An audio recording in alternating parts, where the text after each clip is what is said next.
வணக்கம், இது உங்கள் தினக்கதிர். எங்கள் சேனலுக்கு வரவேற்கிறோம். மத்திய அரசின் கல்வி நிதியை மாநிலத்தின் மீது திணிக்க பாஜக தலைமையிலான மத்திய அரசு ஒரு கட்டாய கருவியாக பயன்படுத்துவதாக குற்றம் சாட்டியுள்ளார் தமிழக முதல்வர் ஸ்டாலின். தமிழகத்தின் கல்வித்துறைக்கான நிதியை நிறுத்தி வைப்பதன் மூலம் கூட்டுறவு கூட்டாட்சி முறையை மத்திய அரசு மீறுவதாகவும், அதன் நீண்டகால கொள்கைகளுக்கு எதிரான மத்திய அரசின் திட்டங்களை ஏற்றுக்கொள்ள மாநிலத்தை கட்டாயப்படுத்த முயற்சிப்பதாகவும் அவர் குற்றம் சாட்டினார். பிரதமர் நரேந்திர மோடிக்கு எழுதிய கடுமையான வார்த்தைகளை கொண்ட கடிதத்தில் சமக்ர சிக்ஷா நிதி பலமுறை கோரிக்கை விடுத்தும் விடுவிக்கப்படாது குறித்து ஸ்டாலின் ஆழ்ந்த கவலை தெரிவித்தார். தேசிய கல்விக் கொள்கை 2020 செயல்படுத்தலுடன் நிதியை வெளியிடுவதுடன் இணைப்பது நியாயமற்றது என்பதை வலியுறுத்தி பிரதமர் இந்த நிதியை உடனடியாக வழங்குவதை உறுதி செய்ய வேண்டும் என்று அவர் வலியுறுத்தினார். மத்திய கல்வி அமைச்சர் தர்மேந்திர பிரதான் சமீபத்தில் கூறிய கருத்துகளையும் முதலமைச்சர் கண்டித்துள்ளார்.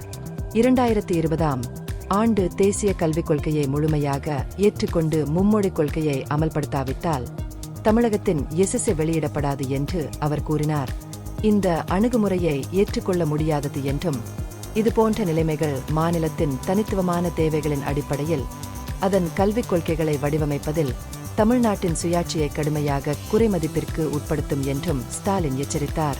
இருமொழிக் கொள்கையில் தமிழ்நாட்டின் உறுதிப்பாட்டை மீண்டும் உறுதிப்படுத்திய ஸ்டாலின், அதன் கல்வி மற்றும் சமூக கட்டமைப்பில் ஆழமாக வேரூன்றியிருப்பதால் பல தசாப்தங்களாக இந்த அணுகுமுறையில் மாநிலம் உறுதியாக உள்ளது என்று கூறினார்.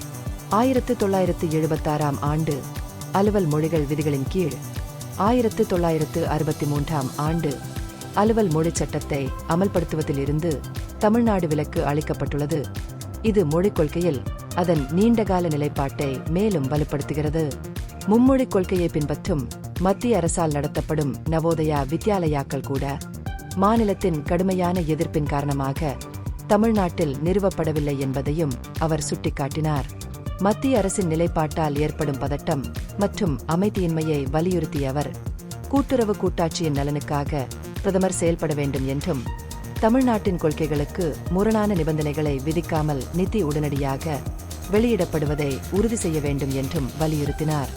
இந்த பகுப்பாய்வு நுண்ணறிவுள்ளதாக கண்டால் முக்கியமான அரசியல் முன்னேற்றங்கள் குறித்த கூடுதல் புதுப்பிப்புகளுக்கு லைக் செய்யவும், ஷேர் செய்யவும், சப்ஸ்கிரைப் செய்யும். இது உங்கள் தினக்கதிர். நன்றி.